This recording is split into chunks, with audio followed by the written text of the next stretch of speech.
Se você é daquele tipo de pessoa inteligente que quer viver com saúde, bem-estar, qualidade de vida, com toda certeza você precisa conhecer a medicina integrativa. O que ela aborda, o que ela trata, o que ela pode trazer para você e com toda certeza um envelhecimento saudável. É sobre isso que vamos falar agora. A nossa referência profissional será a Clínica Éter. Começa aqui, começa agora mais um programa Câmera Brasil.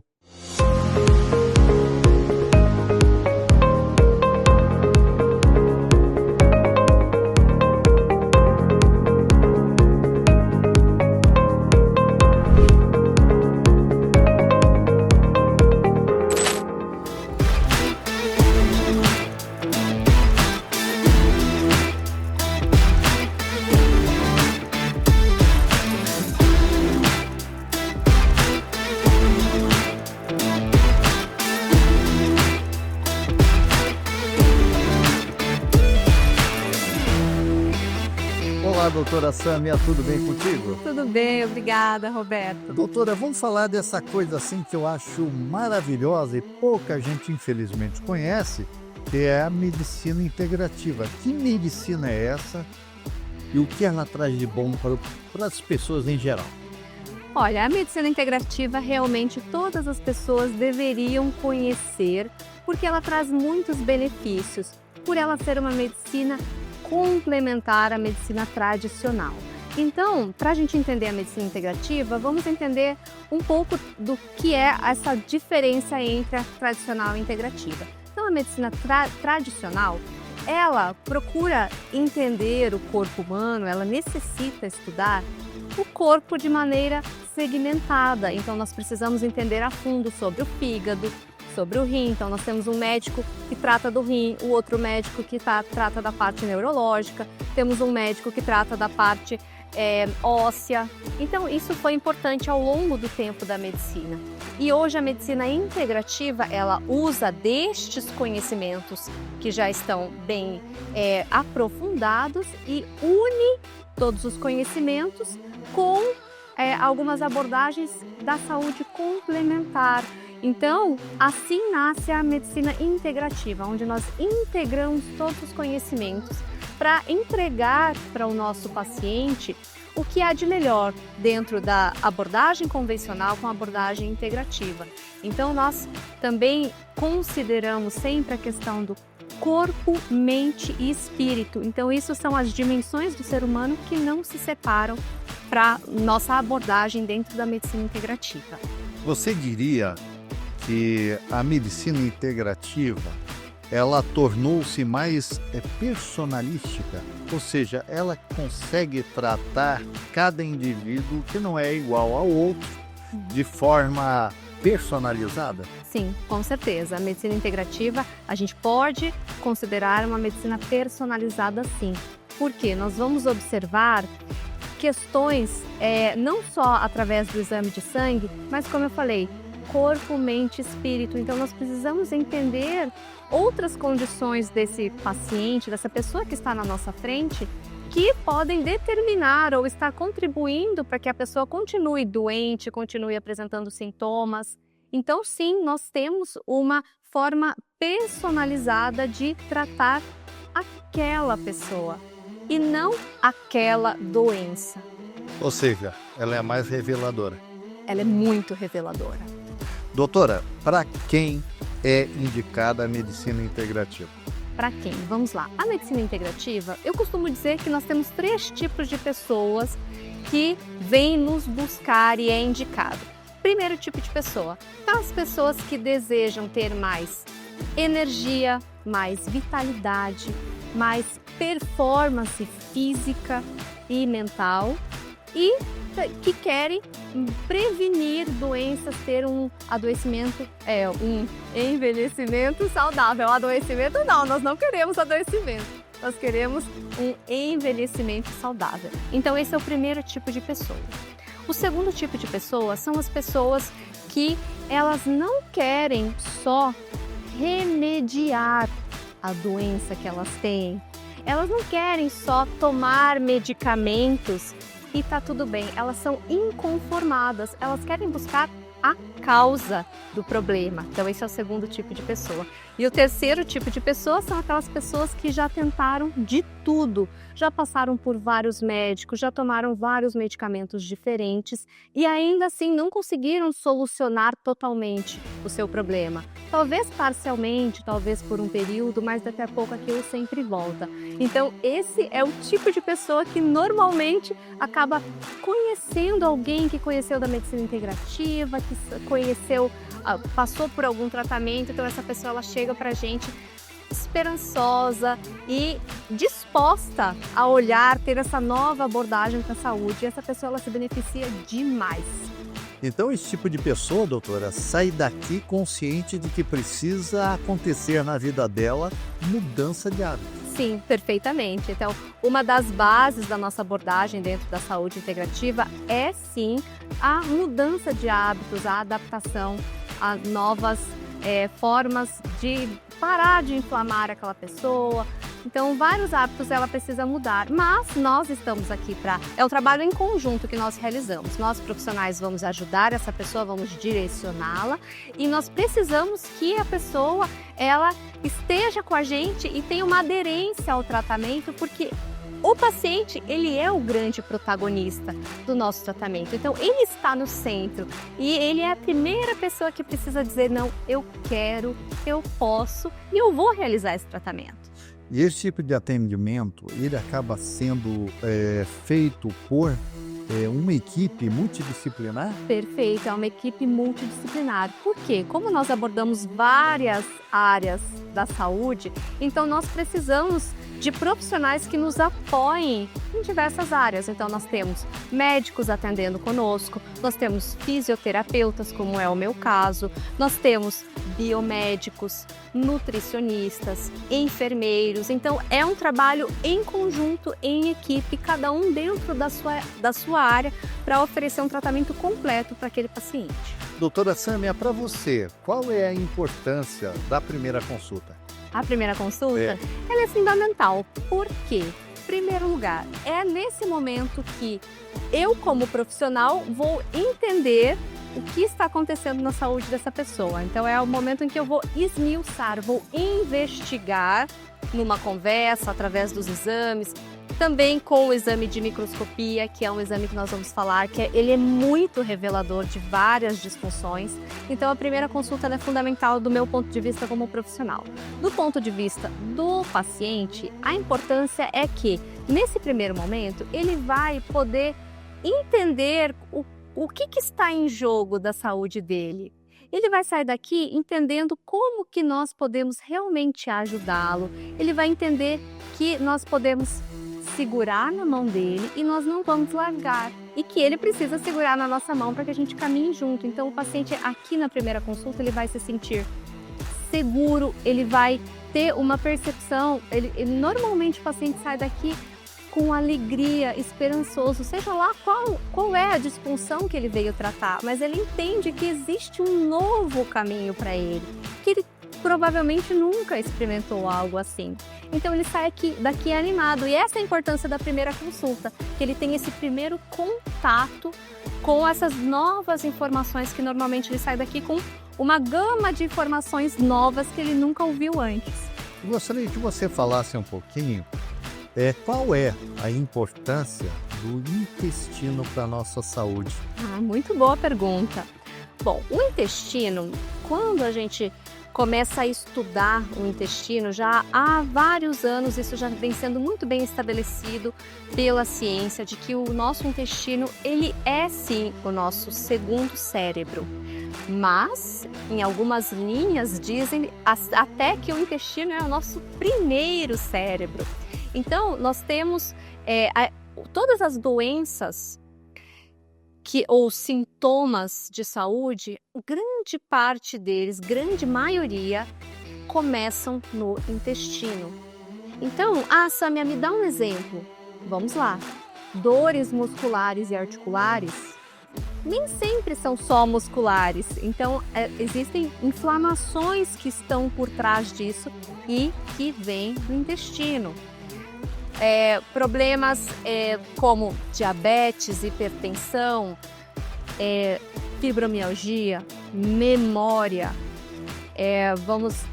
concentração, ansiedade, depressão. Meu Deus, como isso está relacionado ao intestino demais. Então nós temos várias condições de desequilíbrio de saúde que iniciam no intestino. Doenças autoimunes, essas são as campeãs, né? Então, o intestino, para nós que trabalhamos com a saúde integrativa, ele é fundamental. É o que nós observamos primeiro. E, claro, quando a gente fala de intestino, nós estamos falando também de alimentação.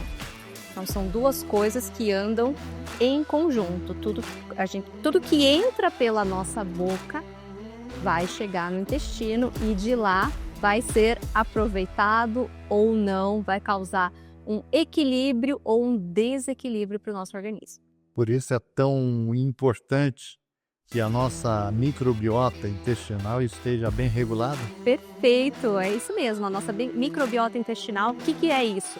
São as bactérias que vivem no nosso organismo. Então, o nosso corpo tem muito mais bactérias do que células propriamente ditas. E essas bactérias, elas têm uma função no nosso corpo. Elas são benéficas, pelo menos deveriam ser. Quando ocorre uma disbiose da microbiota intestinal, ou seja, um desequilíbrio dessas bactérias intestinais, é aí que começam os problemas de saúde. Então, sim, a microbiota intestinal, ela é fundamental, né, nesse olhar para o intestino. É isso que nós observamos.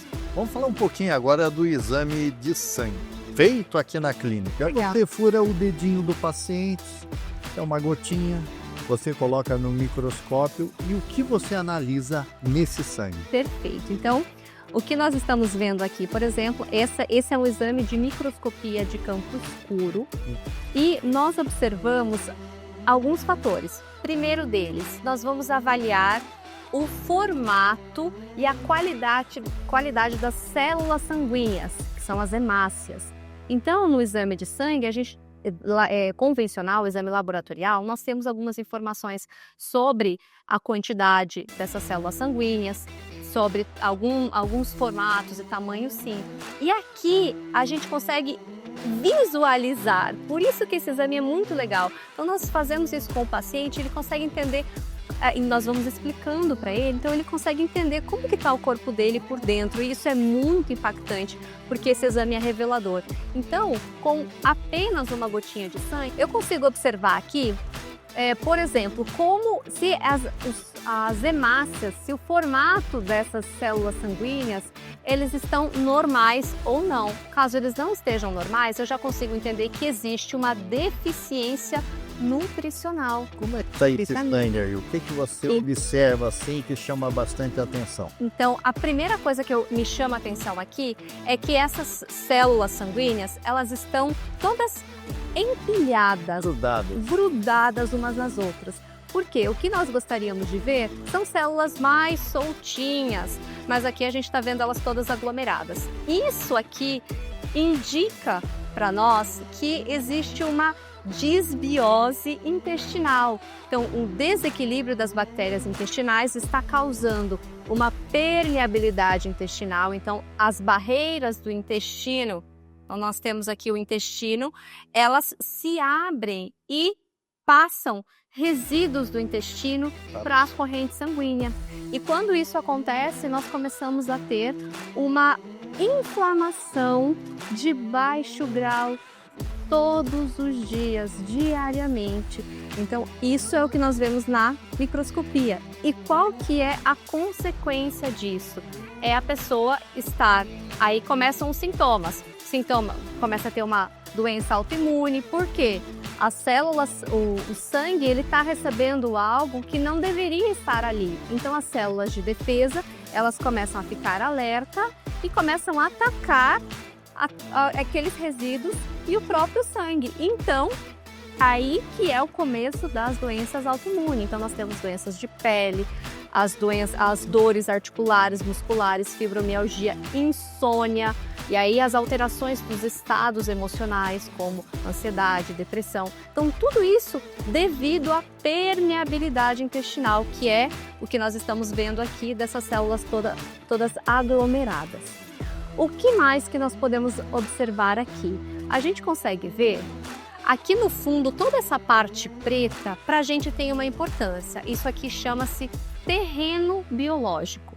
O terreno biológico, ele pode ser considerado como o nosso aquário interno, porque o terreno ele é o meio interno onde as nossas células estão inseridas.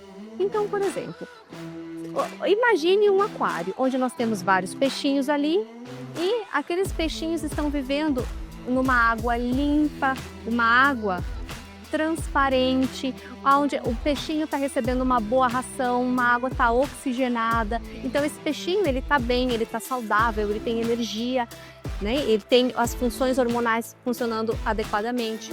Agora, se a água desse aquário ela está turva, ela está com lodo nas paredes, o peixinho está recebendo uma ração que não é adequada para ele, não é compatível, está recebendo corante, está recebendo agrotóxico diariamente através da alimentação. Essa água ela não tem oxigênio, essa água ela está com um pH desequilibrado. Qual que é a consequência disso? Naturalmente, os peixinhos que vivem naquela água suja, eles não estão saudáveis, eles estão com falta de energia, eles estão cansados, eles estão sem memória, estão sem libido. Então, isso que nós estamos vendo na microscopia, essa parte escura, é a água do aquário. E o nosso corpo, todos sabemos que mais de que 70% do nosso organismo é pura água.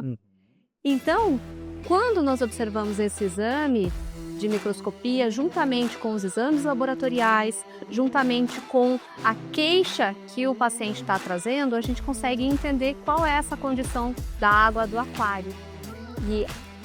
E aí, este é o princípio do nosso tratamento dentro da saúde integrativa. Doutora, então quer dizer que o importante disso tudo é procurar manter esse aquário sempre saudável. Perfeito, é isso mesmo. Então a base do nosso tratamento é ajudar as pessoas a ter o aquário limpo, a água transparente, porque com o aquário limpo, as doenças naturalmente, os sintomas e as doenças, eles se afastam, entende? Essa é a base do nosso tratamento.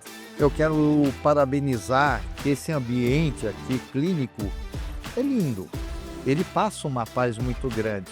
Por que a escolha desse bairro e o que tanto tem nessa clínica, além dos outros procedimentos ofertados? Perfeito. Então, aqui na nossa clínica, nós escolhemos esse local por ser uma casa térrea. Então, para a gente isso é importante. Nós queremos que o nosso paciente se sinta acolhido, tenha um contato com o ambiente externo, então com o sol, com a grama. Isso para a gente é fundamental. E o que mais nós oferecemos aqui na clínica? Nós temos tratamentos com terapias complementares como acupuntura, terapia de toque sutil, como microfisioterapia. Temos atendimento para fazer desintoxicação do corpo, como a gente já falou aqui um pouquinho, já demos um spoiler. Terapias com nutricionista, terapia de reprogramação emocional. Então, tudo isso é um conjunto de coisas. Mas fácil perguntar o que nós não temos aqui. Então, oferecemos também emagrecimento, reposição hormonal, tudo isso com os nossos médicos especializados. Então, nós temos uma gama de tratamentos. Planos de saúde também cobrem? Planos de saúde, nós atendemos para fazer exames laboratoriais. Tá. A consulta em si, não, porque a nossa consulta, o paciente chega aqui, fica 1h30, às vezes até mais, para a gente fazer um trabalho bem completo. Doutora, quero agradecer a sua participação de forma dinâmica, brilhante, uma comunicação expansiva, agradável, conseguiu transmitir a melhor mensagem possível. Que recado você deixa àquelas pessoas que prezam pela saúde, querem prevenir doenças, querem curar-se, Que recado você pode deixar? Perfeito. Então, o meu recado para você que está sofrendo com alguma doença, alguma disfunção, ou mesmo que quer prevenir que isso aconteça, já tem alguém na família que tem alguma doença importante, eu quero dizer para você que existe alguma solução diferente, talvez, do que você já viu antes, e que você tenha esperança e venha conhecer a nossa clínica, venha conhecer a nossa abordagem, para que você tenha uma nova perspectiva. Saia daqui como os nossos pacientes saiam, animados, com esperança, sabendo que é possível sim encontrar uma solução junto com você. Nós e você vamos estar te ajudando para você viver melhor, ter mais qualidade de vida, ter mais energia, vitalidade e envelhecer de forma saudável. É isso que nós queremos para você e eu tenho certeza que você quer isso para você e para sua família também. Obrigado, doutora. Obrigada, Roberto.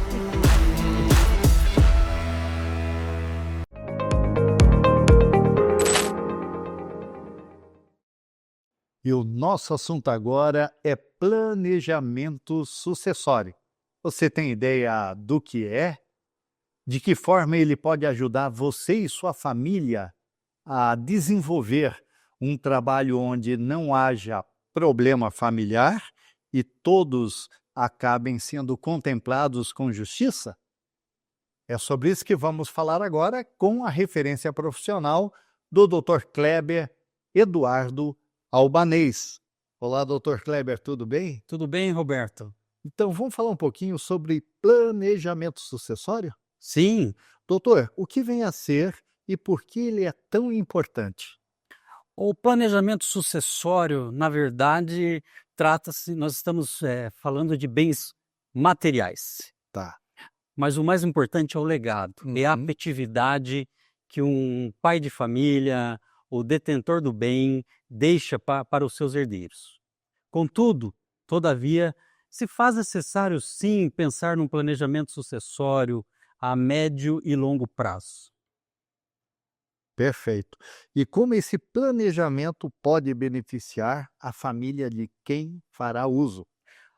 O planejamento sucessório, essa sua pergunta, pode-se realizar uma sucessão sucessória de N maneiras. Existem mais de 200 formatações para se pensar numa sucessão sucessória.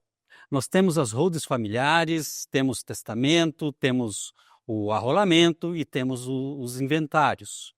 A forma como isso se dá, essas partilhas, essas formatações, ela se enquadra de família para família. Por exemplo, a holding familiar não é um instrumento para todos. É uma pequena parcela que pode pensar em fazer uma sucessão para os filhos por meio de uma holding familiar. Perfeito.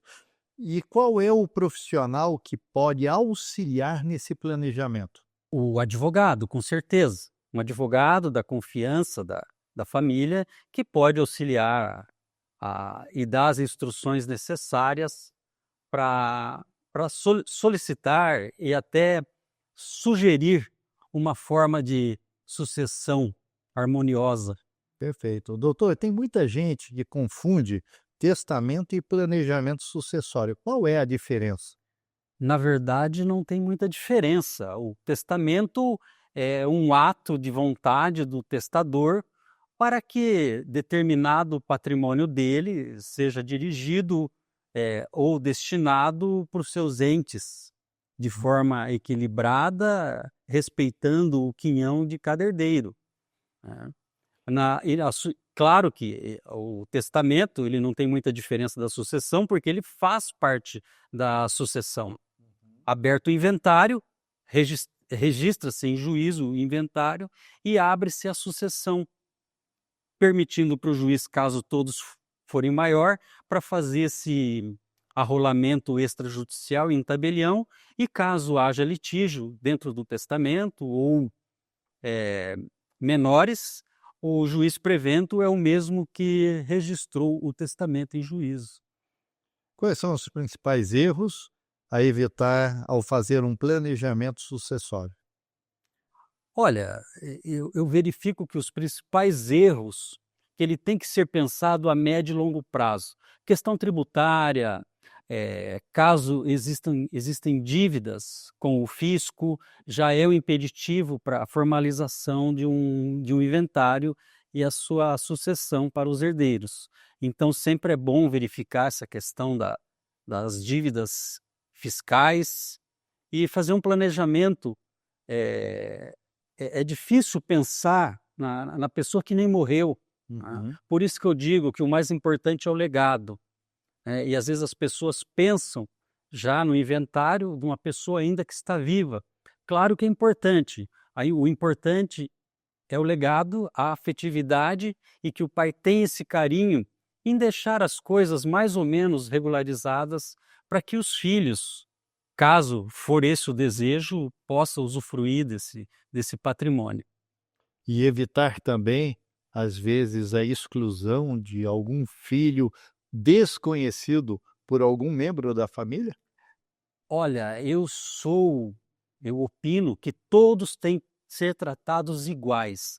Jamais um irmão ou qualquer ente da família pode ser cancelado ou mesmo silenciado, ainda que ele não faz parte daquele núcleo. Todos têm que ser tratados de forma igual. Doutor, e como se começa um planejamento sucessório? De que forma se inicia? É possível por meio de uma holding familiar, mas como eu estou dizendo, a holding familiar envolve 6 áreas: direito tributário, direito imobiliário, direito comercial, direito de família, direito sucessório e contábil. É um processo complexo e a holding familiar não é para todas as famílias, como eu estou formatando, né? Não tem como prever ou fazer um planejamento de um patrimônio ainda com a pessoa que está de posse e gestando esse patrimônio.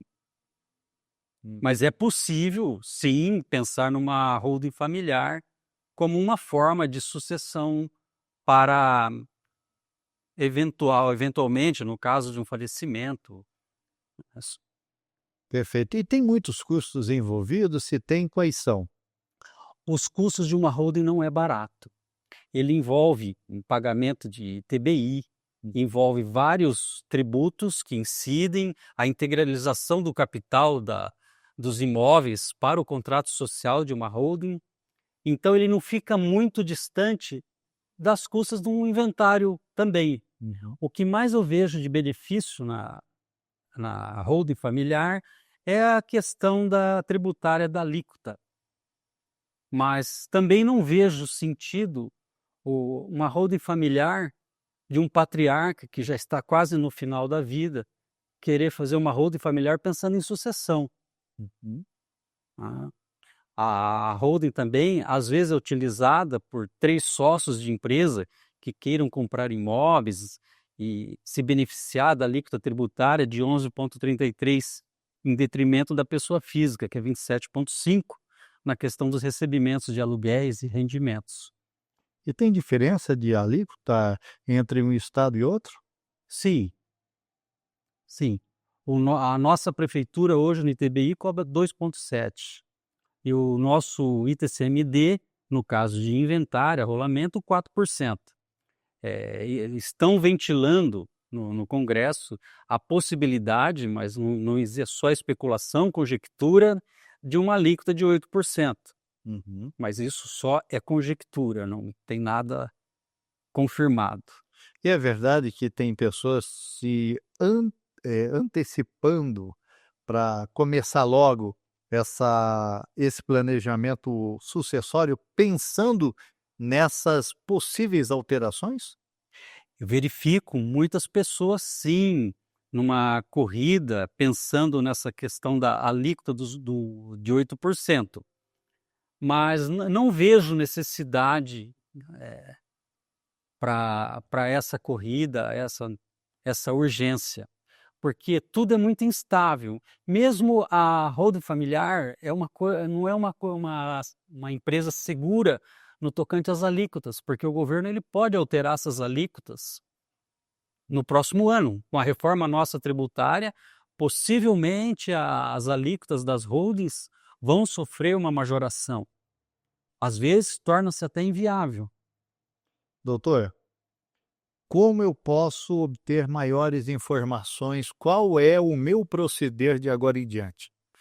Olha, eu acredito que as pessoas que necessitam de maiores orientações, que busquem um profissional, um advogado da confiança, com conhecimento técnico, para apresentar maiores esclarecimentos e minúcias de um processo de sucessão.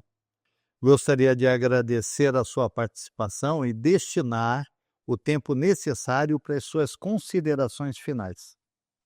Olha, o que eu tenho a dizer nas minhas considerações finais é agradecer, Roberto, você, a TV Cultura, por ter me escolhido para esse bate-papo. E a sucessão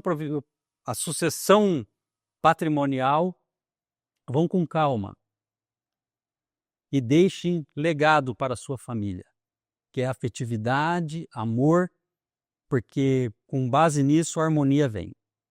Obrigado mais uma vez.